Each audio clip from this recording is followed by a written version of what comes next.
Ika-57 kabanata sa pagpapatuloy. Malapit nang tumama ang kamao ni Gomoonryong sa muka ni Kang Sung. Nang biglang gumalaw ang kamay niya na ikinagulat ni Gomoonryong. Na ito ay iniwasan ni Kang Sung na pinadaan sa kanyang pagitan ng mga kamay. Na hindi makapaniwala si Gomoonryong. At mabilis na tumingin siya na sinabi sa kanyang isip na ito daw talaga ang hinihintay niya kay Gomoonryong. Na napatingin din sa kanya si Gomoonryong na naiinis.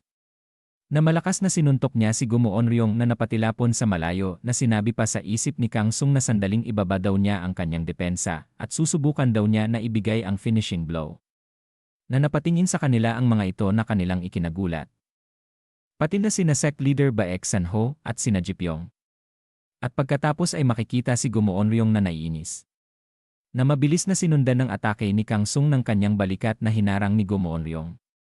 Na sinasabi nito sa kanya na hindi na daw masama Kang Sung. Dagdag pa niya na hindi daw niya inakala na gagamit siya ng ganyang mababang taktika. Na sinabi sa kanya ni Kang Sung habang makikita ang mata nito na Gomoonryong. Ang hidwaan daw nila ay tapusin na nila dito. Na makikita ang muka niya. At pagkatapos ay malakas na diniin niya siya sa pader na ikinawasak nito. Na napanganga si Hyuk Soo-chon at Julia sa kanilang nakikita.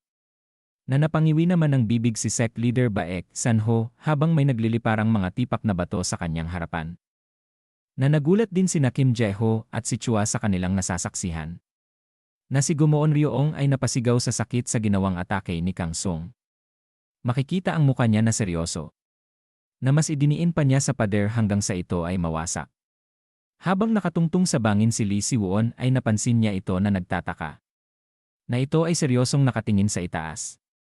Na si Gomoonryong ay napasukan ng dugo. At ito ay nanlaki ang mata nang sabihin sa kanya ni Kang Sung na siya daw ay sasama sa kanya ngayon. Na makikita ang kamay ni Kang Sung na may enerhiya. Nahahawakan si Gomoonryong niya gamit ang strong metal hand na ikinagulat nito. At pagkatapos ay pinigilan ni Gomoonryong ang kamay ni Kang Sung na ito ay nahihirapan. Na sinasabi nito na tarantado ka, ano daw ang balak niyang gawin. Na makikita na nahawakan na siya ni Kang Sung. Na ito ay napasigaw sa sakit. Hawak siya ni Kang Sung ay napasabi si Gomoonryong na ito daw ay. Na napatingin ito kay Kang Sung na sinabi na ano daw ang na sila ay patuloy na bumabagsak pa ibaba. Nang mapansin ni Gomoonryong ay unti-unti na nawawala ang mahigpit na pagkakakapit sa kanya ni Kang Sung. Na sinabi pa ni Gomoonryong na buwisit ka. Anong pinaplano daw niya para gawin ang ganitong klaseng atake? Na makikita si Kang Sung na nawawalan na ng malay. Na makikita ang isang tao na naiisip ni Gomoonryong ang mga sinabi nito na ang malakas na metal na kamay daw ay may tinatawag na malakas na pagkakagapos. At ito daw ay ang huling sukdulang teknik na hindi bumibitaw kapag may nahawakan na at kahit pa daw siya ay patay na. Na tumingin ang seryoso si Gomoonryong. Na makikita na hawak pa din siya ni Kang Sung na sinisigaw ni Gomoonryong na buwisit kang hayop ka. Ang iniisip daw ba niyang mamamatay sila ng sabay mula sa simula? Na nangangalit ang mga ngipin ni Gomoonryong na sinasabi pa niya na ang akala daw ba niya magaganap ang mga bagay ayon sa plano niya.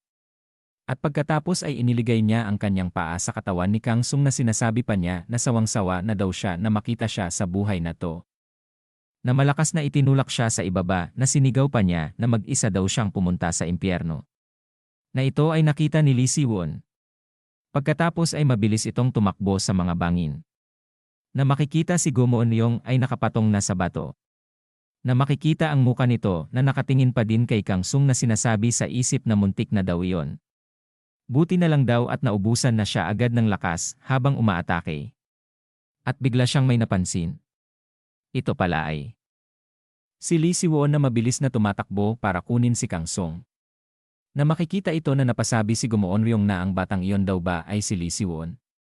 Na nanlaki ang mata nito na sinabi pa sa isip na ano daw ang ginagawa niya rito. Na ito ay napatingala ng may sumigaw sa kanya na masaya daw siya na siya ay ligtas. Na ito pala ay si sect leader na si Baek Sanho na sinigaw pa nito na sinabi na magmadali daw siyang umakyat. Dahil malapit na daw sumabog ang time bomb sa ibaba. Na napatingin sa ibaba si Gomoonryong habang sinasabi na time bomb. Na nagulat si sect leader na nagtataka na sinigaw pa niya na oo, ito daw ay isang bagay na ininstall niya ayon sa utos ng nakaraang kliyente. May natitira pang oras pero Hindi na ituloy ang pagsasalita nang makita niya si Gumuon Ryong ay tumalon sa ibaba. Nasinisigaw pa ni sect leader sa kanya na kung hindi daw ba niya siya naiintindihan. Meron nga daw dyan na mga bomba. Makikita si Lee Si-won ay sasaluhin si Kang Sung.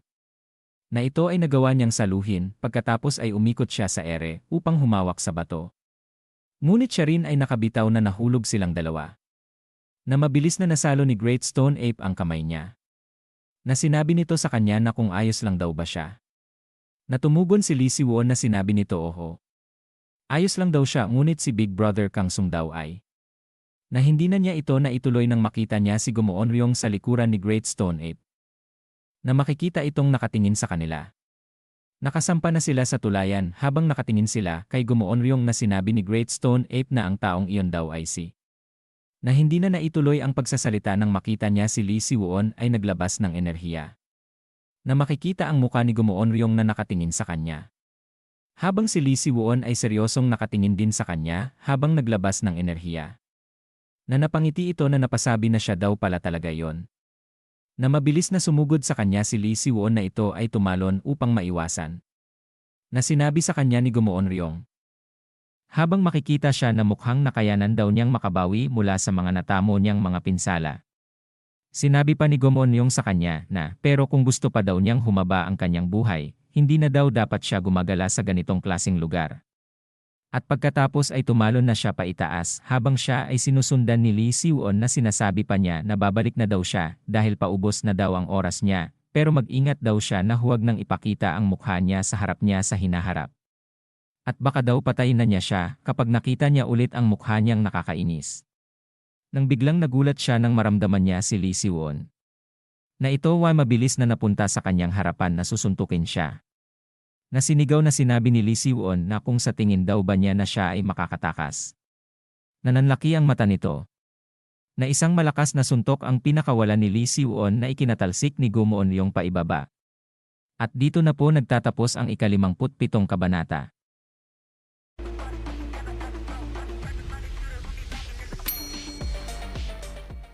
Ika-58 kabanata sa pagpapatuloy. Makikita si Lee Si-won sa itaas pagkatapos niyang suntukin si Gumuon Ryong na patuloy sa pagbagsak. At ito ay pumihit ng katawan at pumatong sa nakausling bato. Na tumitig ng seryoso kay Lee Si-won. Na isang mabilis na naman na suntok ang ginawa niya papunta sa muka ni Gumuon Ryong. Na ito ay hinawi lang niya pagkatapos ay napatingin sa kanya si Lee Si-won na may pagkainis. Na siya ay tinamaan ng atake ni Gumuon Ryong na ito ay napatalsik sa ibaba. Na makikita ang muka niya na naiinis habang pabagsak. At siya ay nagpaslide sa bangin. At pagkatapos ay sinabi sa kanya ni Gumuon Ryong na ang mga kakayahan daw niya ay gumaling ng kaunti. Na sinabi pa nito kay Lee Si-won na pero kahit dulo daw ng daliri niya, hindi niya kayang tamaan ng ganyang klaseng abilidad. Bata. Na sinigaw ni Lee Si-won na Gumuon Ryong. Natumugon ito na sinabi na oh. Bakit? Na andito lang daw siya. Natumalon muli ito paitaas na sinabi pa niya na subukan daw niyang makasabay sa kanya. Na makikita si Great Stone Ape na pinapanood sila. At sinabi nito na sino daw ba talaga ang lalaking yan na tinatawag na Gumuon Ryong. At bakit daw parang nilalaro lang niya ang batang yon. Na tumingin kay Kang Sung na sinabi pa nito na bukod pa daw dyan, paano daw siya naging ganito. Na ito ay umupo at tinapik si Kang Sung na sinabi niya na hoy. Kang Sung, nakahiga pa rin daw siya ng ganyan. At bakit daw hindi pa siya magkamalay? Hinawakan niya ang braso nito na kanyang ikinagulat na napasabi na ha. Ano? Wala na daw siyang ki sa katawan niya. Hindi lang daw pala siya nawalan ng malay. Ano daw ang gagawin niya? Hindi daw niya alam kung paano gamutin ang ki ng isang tao. Dagdag pa niya na ang panlabas na kilang daw siya dalubhasa. Na biglang may isang bagay siyang napansin na kumikinang na siya ay napaisip. Kinuha niya ito na napasabi na ano. Bakit daw mayroon siyang ganitong bagay sa paligid niya? Bas daw sa kakaibang enerhiya, ito daw ba ay isang elixir? Sinabi pa nito na hoy. Kang Sung, pwede daw ba niyang gamitin to sa kanya? Na nag-iisip ito habang pinagmamasdan ito. At pagkatapos ay tinanggal ang takip ng elixir na sinasabi na isasaalang-alang niya na lang daw ang katahimikan niya bilang sagot. Well, sa hitsura daw niyang ito, mukhang mamamatay daw siya kung pababayaan daw niya siya. At ito lang ang kanyang pansariling katuwiran. At pagkatapos ay lumipat ang eksena kung saan makikita ang mga bata na sinabi ni Kim Jae-ho na kung ayos lang daw kaya si Big Brother Kang Sung. Na makikita si Hyuk Soo-chon na napapalibutan ng kasamahan ni Go Moon-ryong na sinabi pa ni Ji-pyong na sa nakikita daw niya, hindi pa lumilitaw si Go Moon-ryong.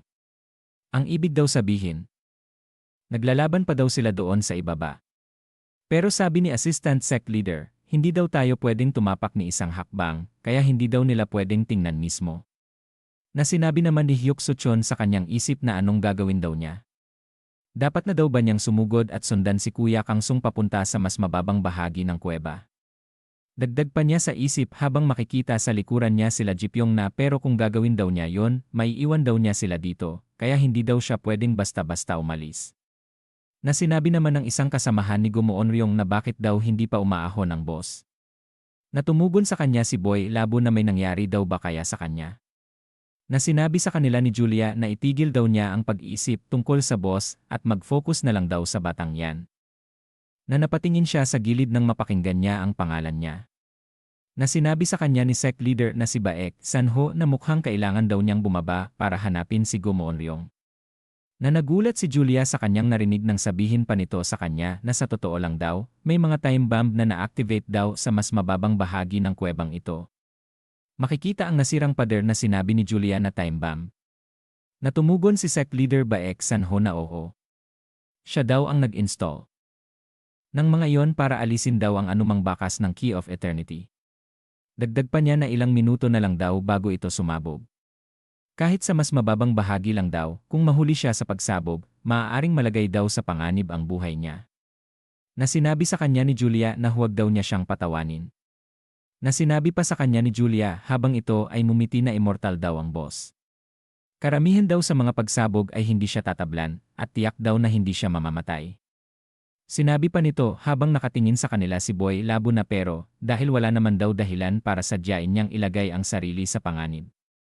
Siya na lang daw ang hahanap sa boss. Ang iba daw sa kanila ay bantayan ang lugar na ito. Pagkatapos ay tumalon ito sa ilalim. Na sinasabi niya sa isip habang tumatalon sa mga bangin na ngayon na iniisip daw niya, ito daw ay nakakapagtaka. Hindi pa daw nagtatagal ang boss sa isang laban ng ganito katagal dati. Na makikita ang mata nito na nakatingin sa ibaba. Na nakita niya si Go Moon-ryong na hinahabol ni Lee Si-won. Na makikita ang muka niya na napasabi sa isip si Julia na ang bata daw na ito ay si. Na sinabi pa niya sa isip na yung tao na daw na yun siya daw ay nakipaglaban sa boss sa Namsan Tower noon. Na makikita si Go Moon-ryong na patuloy sa pagtalon sa itaas. Na ito ay napatingin sa ibaba, na napansin niya si Lee Si-won na patuloy sa paglabas ng enerhiya. Na naiinis niyang sinasabi na Go Moon-ryong. Habang nakatingin ito ay tumigil siya na pumatong sa nakausling bato. Na nagulat si Julia na napasabi sa isip na boss, bakit daw siya ay tumigil. Na makikita si Lee Si-won ay nakahabol na sa kanya. Na mabilis na umatake na naiwasan naman ni Go Moon-ryong. Na makikita ang ginawa niyang suntok ay bumaon sa bato na ikinawasak nito na pinagmamasdan siya ni Go Moon-ryong. Na makikita ang mata ni Lee Si-won na seryoso. Na pumihit ng tingin ito sa kanya. At pagkatapos ay naglabas ng usok sa bibig na sinasabi na Go Moon-ryong. Na muli na naman siyang umatake. Kay Go Moon-ryong. Na ito ay naiwasan na naman niya. At hinawakan siya sa kuhilyo na malakas na itinapon sa ibaba. Na siya ay napahampas sa bato. Na siya ay muli na namang naghanda kahit ito ay nahihirapan. Makikita ang muka niya na sinabi sa kanya ni Go Moon-ryong na hoy tanga. Na pumatong ito sa bakal sa harapan ni Lee Si-won na sinabi niya sa kanya na ang Black Origin Threshold daw ay hindi isang martial art para sa mga baguhan tulad daw niya. At kung ang isang tulad daw niya ang gagamit nito, tiyak na mamamatay daw siya. Dagdag pa niya na hindi daw ba niya alam yan. Natumugon sa kanya si Lee Si-won na sinabi habang makikita ang muka ni Go Moon-ryong na alam daw niya iyon ng mabuti. Na ang katapusan na dulot ng martial art na ito. Na makikita na tumingin si Lee Si-won ng kakaiba sa kanya. At dito na po nagtatapos ang ika-58 kabanata.